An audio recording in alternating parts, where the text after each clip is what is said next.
쿠팡에 처음 진입하시는 분들을 위해 준비했습니다.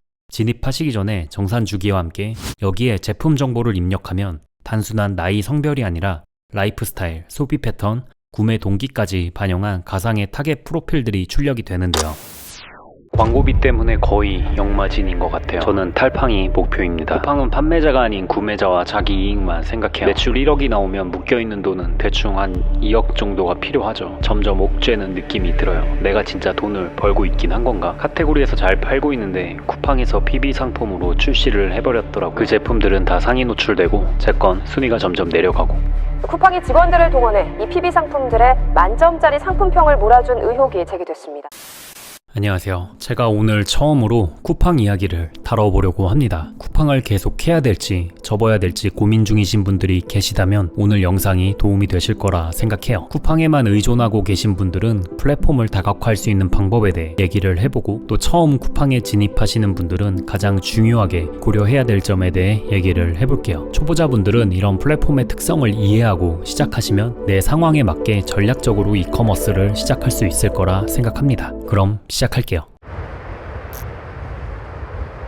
처음 쿠팡 로켓이나 로켓그로스는 판매자 입장에서 보면 되게 꿀이었죠. 여기저기 컨설팅이 넘쳐나고 그 당시에 강의도 엄청 많았던 것 같아요. 지금도 많지만 그때 매출 인증 사례도 굉장히 자주 보였던 것 같아요. 유튜브나 인스타 같은 데서. 일단은 로켓그로스는 입고만 시키면 배송, CS, 반품 처리까지 쿠팡이 그냥 알아서 다 해주니까 판매자 입장에서 너무 편한 거예요. 광고만 돌리면 되니까. 그렇게만 해도 매출이 유지되거나 계속 오르는 구조였습니다. 지금까지는.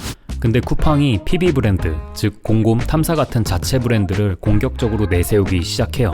개인 셀러들이 잘 팔던 생필품, 식품류 카테고리에 진입해서 가격을 더 낮게 책정하고 상단 노출까지 받으면서 파이를 가져가 버립니다.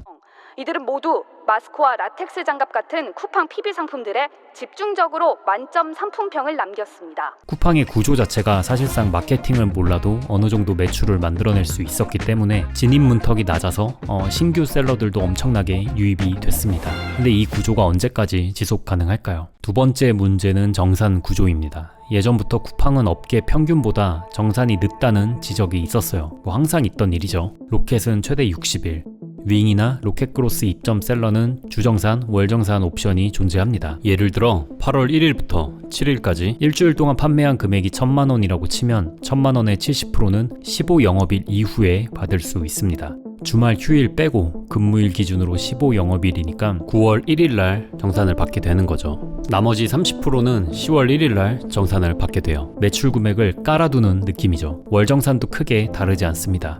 1일부터 31일까지의 매출이 발생하면 마찬가지로 15영업일 이후에나 들어오게 돼요. 예를 들어 8월 한 달간 1000만 원의 매출이 잡혔다면 정산일은 9월 22일이 됩니다. 이런 구조 때문에 판매자분들 중에 현금 흐름이 막히는 경우도 많아요. 특히 개인 셀러일수록 재고를 추가로 확보하거나 신제품 발매, 새로운 광고에 투자해야 되는 시점, 그때 돈이 묶여버리니까 자금 회전이 어려워집니다. 사업은 사실 계속 재투자하면서 성장을 해야 되는 건데 자금이 막혀서 제자리 걸음을 하게 되는 거죠. 그리고 세 번째 문제는 바로 로켓그로스 수수료 비용 구조의 변화입니다. 최근 들어 수수료율은 점점 더 높아지고 있고 특히 보관비와 같은 부대 비용이 점차 강화되는 추세예요. 쿠팡의 창고를 활용하는 만큼 재고가 오래 쌓이면 보관비가 계속 불어나고 이게 결국 마진을 갉아먹는 구조로 이어집니다. 단순히 수수료 몇 프로의 문제가 아니라 상품 회전율과 재고 관리 능력이 곧 수익을 결정하는 핵심 포인트가 되고 있어요. 그리고 마지막은 광고. 쿠팡 광고는 수동 광고도 가능하지만 AI 기반으로 운영이 돼서 광고 없이는 매출이 힘들다는 인식이 퍼져 있는 것도 사실입니다. 다만 완전히 무작위 노출은 아니고 판매 이력, 후기, 가격 경쟁력도 어느 정도 영향을 주긴 해요. 결국 광고 집행이 매출 확대에 필수적으로 작용하는 구조라는 건 부정하기 어렵습니다. 광고비 때문에 역마진이 나는 판매자분들이 생각보다 많더라고요. 정리하면 쿠팡은 셀러에게 달콤한 성장의 기회를 제공했지만 2023년 이후로는 수수료 개편, 정산 구조, 광고 의존도 강화, PB 확대 등으로 셀러에게 점점 불리한 구조로 되고 있습니다. 앞으로는 더 심해지겠죠.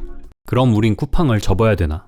또 나쁘게만 볼 이유도 없어요. 쿠팡은 아마존의 FBA 모델을 벤치마킹하고 있고 개인 셀러가 대기업 수준의 물류 배송 인프라를 그대로 활용할 수 있다는 점은 여전히 큰 장점입니다. 셀러 혼자서는 절대 만들 수 없는 시스템을 개인이 빌려 쓸 수 있는 거니까. 다만 예전처럼 쿠팡이 셀러를 키워준다, 쿠팡만 열심히 하면 된다 라는 환상은 이제 좀 내려놔야 될 것 같아요. 쿠팡은 플랫폼이고 플랫폼의 목표는 셀러의 성장보단 쿠팡 자체의 성장에 있기 때문입니다. 결국 셀러는 쿠팡을 도구로 활용하되 다른 채널과 함께 전략적으로 병행해야만 안정적으로 성장할 수 있습니다. 쿠팡에 처음 진입하시는 분들을 위해 준비했습니다. 쿠팡은 특히 자칫 잘못하면 역마진이 나기 쉬운 플랫폼 중 하나예요. 기본적인 마진 계산이 필수입니다. 아래 고정 댓글에 제가 간단하게 만들어 놓은 시트를 올려놓았습니다. 진입하시기 전에 정산 주기와 함께 디테일하게 계산을 해보시면 어떨까 해요. 그리고 광고 외에 아직 마케팅을 제대로 안 해보신 분들이라면 한 번쯤 고민해보셨으면 합니다. 내 제품을 누가 사고 왜 사는지, 그 사람이 지금 어떤 욕구나 결핍을 느끼고 있는지, 그리고 그런 부류의 사람들은 어디에 모여 있는지, 그들이 지나가는 길목은 어딘지 현상을 예민하게 바라보고 끊임없이 고민하고 시도하다 보면 인파가 가득한 사막에서 나 혼자만 물을 파는 것과 같은 경험을 하게 되실 거라 생각해요. 혹시 내 제품의 타겟조차 감이 안 잡히신다면 제가 간단한 타겟 시뮬레이션 봇을 만들었습니다.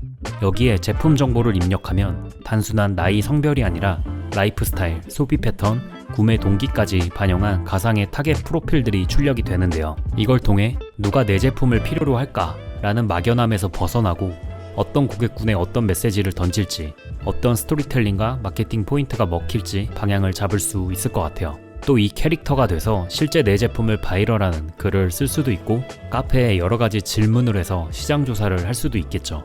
내 제품을 사는 사람의 캐릭터를 구체적으로 그려보는 순간 생각보다 플랫폼 외적으로 할 수 있는 활동이 많이 보이실 거라 생각해요. 일머니 트레이닝 8기를 종료하고 일주일 정도가 지났습니다. 여러 가지 진행 예정 상품들 샘플 체크도 하고 갑자기 날씨가 서늘해져서 몸살도 좀 있었지만 큰 변화 없는 일상을 보내고 있어요. 그동안 못했던 미팅도 몰아서 했고 운동도 열심히 하고 있습니다. 일머니 채널에 올려야 될 영상이 4-5개가 밀려있는데 하나씩 편집해서 업로드 할게요. 1-2년 전까지만 해도 계절이 변할 때마다 불안함은 항상 더 커졌었는데 어느 순간부터 조금 무뎌지더니 이젠 조금 설레이기도 하는 것 같아요. 항상 생각하는 건 다 실행해보려고 노력하고 있습니다. 제 채널이 유명하거나 큰 채널은 아니지만 여러분의 일상에서 늘 동기부여가 되는 채널이 되었으면 해요. 오늘도 끝까지 시청해주셔서 감사하고요. 아래 고정 댓글도 확인 부탁드릴게요. 감사합니다.